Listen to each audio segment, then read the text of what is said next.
Hi, welcome to the next CLD video.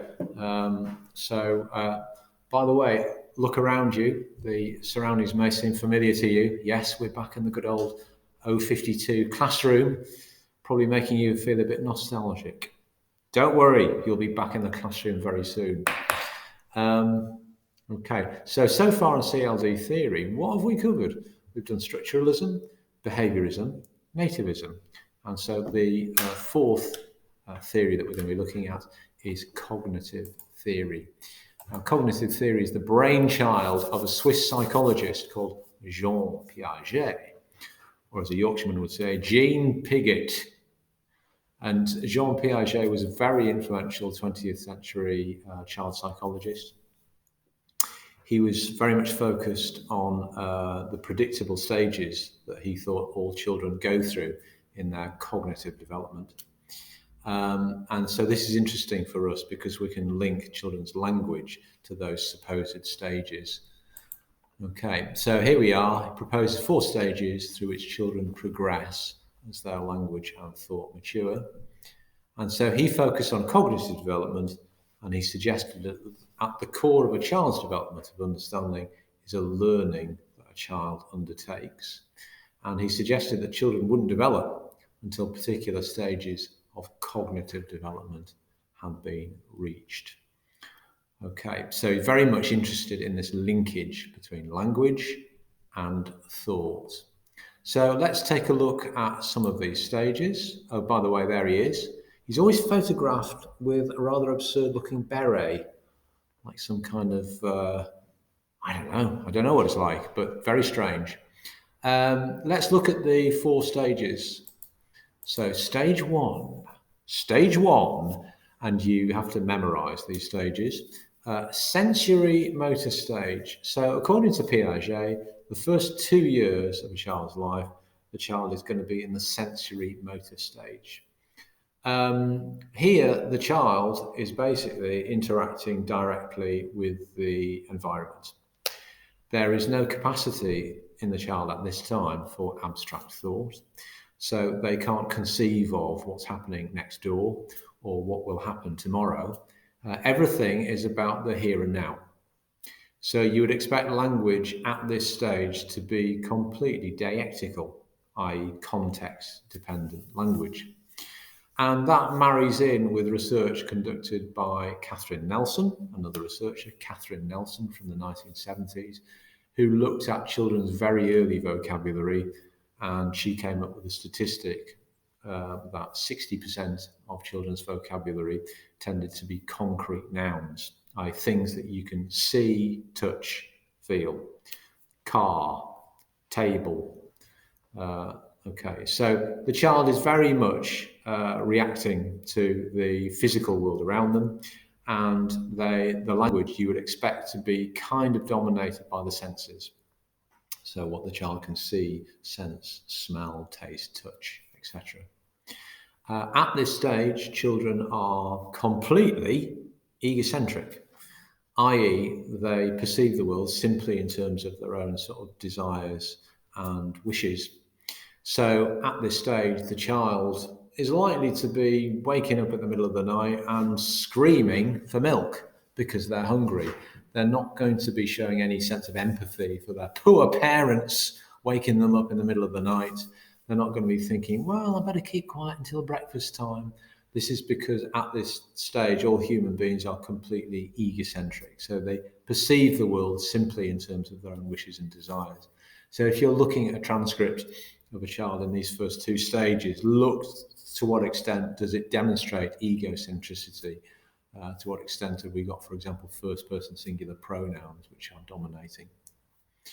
And the other thing at this stage is object permanence. So this is the idea that the child can only conceive of things that are right in front of them, and that if an object is invisible, then it's not in their thought processes, which is why Peekaboo as a game is such a massive hit with your 1-year-old, because when your head disappears underneath the sofa and you cannot be seen, it's like to the child you don't exist, and then suddenly your head pops up and you're there. So it's a kind of magical occurrence to them. So this is the sensory motor stage. This is the first 2 years of a child's life, and it's very much about the language of the here and the now. We then move through into the second stage, which Jean Piaget is calling the pre-operational stage. Obviously, at this stage, children's vocabulary and grammar is coming on massively. It's almost miraculous, the amount of language development that we've got at this stage, from 2 years old to 6. Jean Piaget reckoned that imagination was the key focus of this stage, that children are developing so quickly because they have incredible imagination. And that comes forward in play. So in the games that they play, children become capable of representing the world in a symbolic way. So there they are playing with pretending to be cooking food, for example. So play and imagination are keys to their thinking. At this stage, children tend to be largely egocentric. But the other important characteristic here is questions. So children at this stage are constantly, we know this, don't we? They are constantly asking questions. Now, the theorist Michael Halliday would describe this as the heuristic function. So this kind of insatiable curiosity about the world is very much a feature in the pre-operational stage, if only it lasted for your entire life. Okay, so imagination, play, egocentricity still there, and lots of questions. That's stage 2. You then move forward into stage 3, which Piaget calls the concrete operational stage. This is kind of 6 to 11 years old. These years are very rough.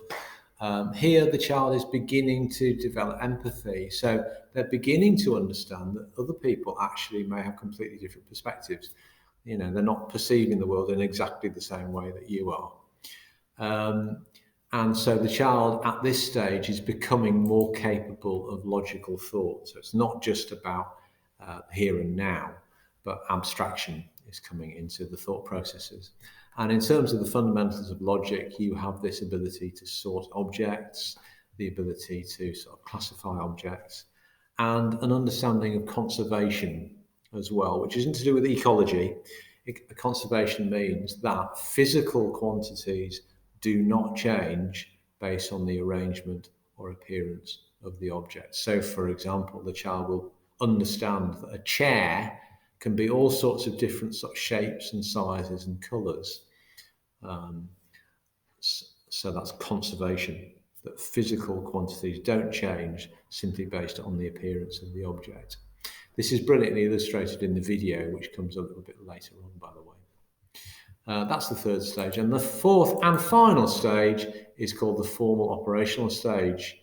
So this is where logical thought is no longer a problem. Your thinking becomes increasingly abstract, i.e. it doesn't rely upon experiences. And consideration is given to sort of possible future outcomes and the consequences of things. So here we're in the world of kind of deductive reasoning and systematic planning, where the child can come up with hypothetical situations. You know, they can construct sentences like, well, if he hasn't rung by 2 o'clock, shall we go out? So the ability to kind of predict outcomes and use hypothetical situations is very much at this stage.